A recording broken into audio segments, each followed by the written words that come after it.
आपल्याला एक स्वतःच्या नोट्स बनवायच्यात, ठीक आहे, सेपरेट नोट्स बनवायच्यात. ह्या नोट्सही तुमच्याकडे असायला पाहिजे, त्या सेपरेट नोट्सही तुमच्याकडे रिटर्न फॉर्ममध्ये असायला पाहिजे. तर त्यामध्ये आपल्याला सगळ्यात पहिले नोट डाऊन करत चला, लिहून घ्या. सगळ्यात पहिले general education, topic 1 general education. त्या अंतर्गत लिहा टॉपिक 1 जनरल एज्युकेशन. लिहिल्यानंतर लिहा एव्होल्युशन.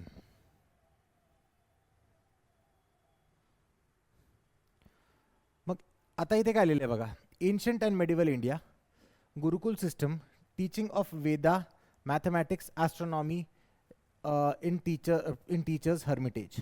ठीक आहे, तुम्हाला काय लिहायचं आहे आणि काय, एन्शंट युनिव्हर्सिटीज तक्षशिला आणि नालंदा.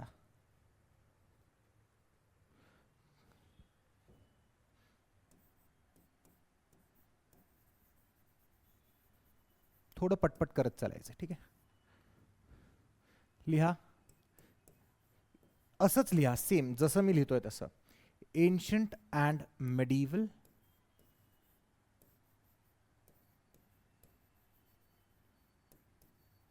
गुरुकुल. एन्शंट अँड मेडिवल, याला इथे असा डॉट द्यायचा, ancient and medieval Gurukul system.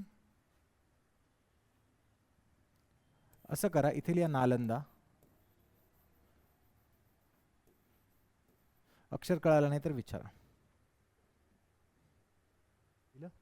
Takshashila लिहिलं, मग असा डॅश द्या, तक्षशिला समोर असा डॅश द्या. लिहा पाकिस्तान, PAK लिहा फक्त.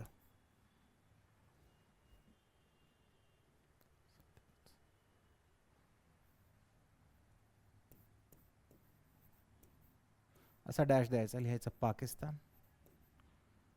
मग लिहायचं 6 CE सॉरी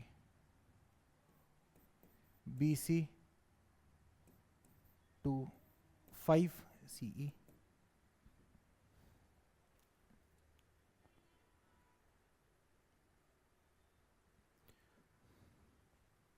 आता याच्यात बघा, not a university in modern sense लक्षात ठेवायची गरज आहे का?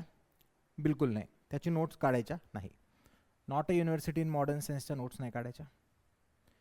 आता सब्जेक्ट टॉट्स एन्शंट आहे, ठीक आहे, एन्शंट आहे म्हणजे पुरातन काळातलं आहे, जुनं आहे, त्यामुळे वेद त्याच्यात असणारच.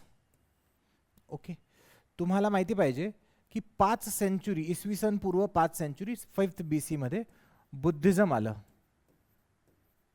गौतम बुद्ध यांचा जन्म झाला होता, तर बुद्धिझम आलं आणि जैनिझम सुद्धा त्याच वेळेस आलं. तर तुम्हाला कोणी विचारलं तर इथे ते शिकवायचे तर हो म्हणायचं, ठीक आहे. मग आता बघा, ग्रामर आहे पाणिनीने शिकवलेलं, मेडिसिन आहे जीविकाने शिकवलेलं, आर्चरी सोडून द्या, पॉलिटिक्स सोडून द्या, मिलिटरी सायन्स सोडून द्या, मॅथमॅटिक्स एक घ्या, मॅथमॅटिक्सही सोडून द्या, बस हां आर्ट्स घ्या. काय काय लिहाल?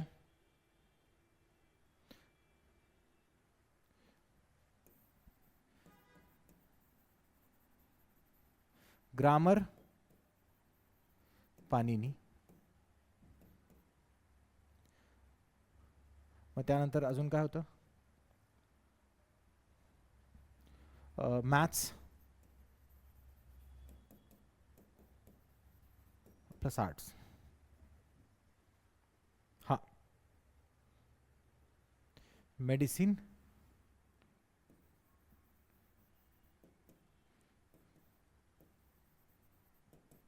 जीविका, JIVIK पण लिहू शकतात, JEEVIK पण लिहू शकतात.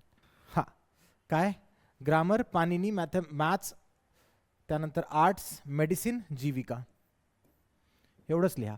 आता टॉट सब्जेक्ट टॉट्स वगैरे लिहायची गरज आहे का? नाही. ठीक आहे, हे लिहिलं, याला स्पून फीडिंग म्हणतात, ठीक आहे. फेमस ॲल्युमिनाय कोण कोण तिथे होतं? आता चंद्रगुप्त मौर्य आहे, त्याला चाणक्यने ट्रेन केलंय. जीविका आपण वर लिहिलेलं आहे, पाणिनी आपण वर लिहिलेलं आहे, परत लिहायची गरज नाही आहे. मग लिहा परत नेक्स्ट.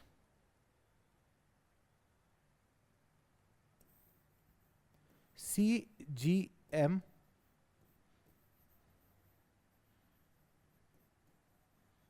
चाणक्य. एवढंच वाचलं तर तुम्हाला कळून जाईल. एवढं जरी वाचलं तुम्ही फक्त CGM डॅश चाणक्य कळून जाईल. Destroyed in 5th century by Huna invasion. White Huns लक्षात ठेवायची गरज नाही, एवढंच लक्षात ठेवा. डिस्ट्रॉइड 5th century CE आणि हुन एवढंच लिहा. डिस्ट्रॉइड हुन लिहा फक्त, ठीक आहे. डिस्ट्रॉइड HUN हुन.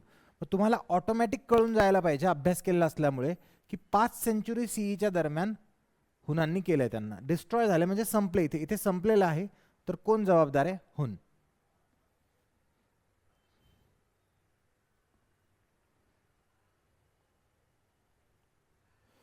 नेक्स्ट लिहा नालंदा.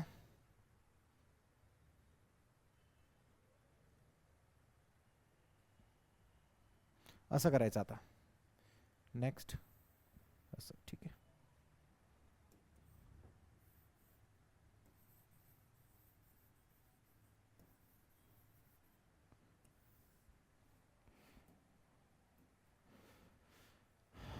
डॅश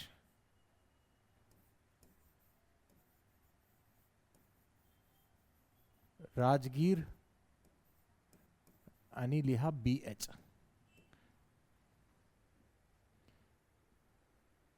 पटपट लिहा थोडंसं.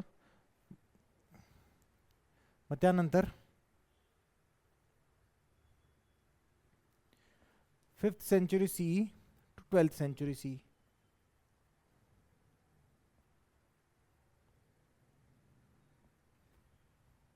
ह्याच्या समोरच लिहा ब्रॅकेटमध्ये.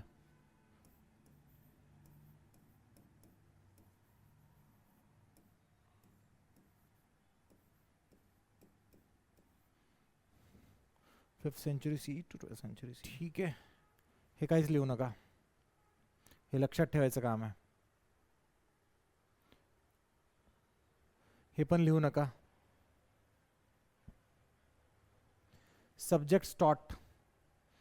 बुद्धिझम सोडून द्या, हिनयान महायान सोडून द्या, हे पण सोडून द्या. ग्रामर व्याकरण पण सोडून द्या. मेडिसिन आयुर्वेदा पण सोडून द्या. ॲस्ट्रॉनॉमी सोडा, फिलॉसॉफी सोडा, मेटाफिजिक्स सोडा, आर्ट अँड आर्किटेक्चर सोडून द्या, सगळं सोडून द्या. Destroyed in 1993 by Bakhtiyar Khilji.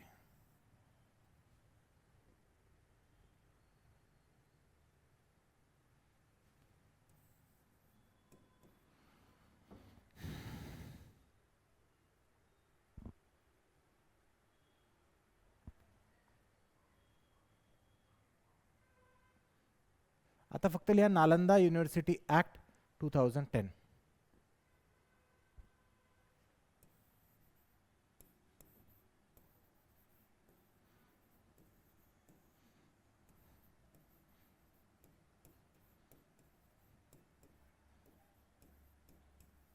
माझी परीक्षा असती तर नक्कीच मी असाच अभ्यास केला असता. ओके.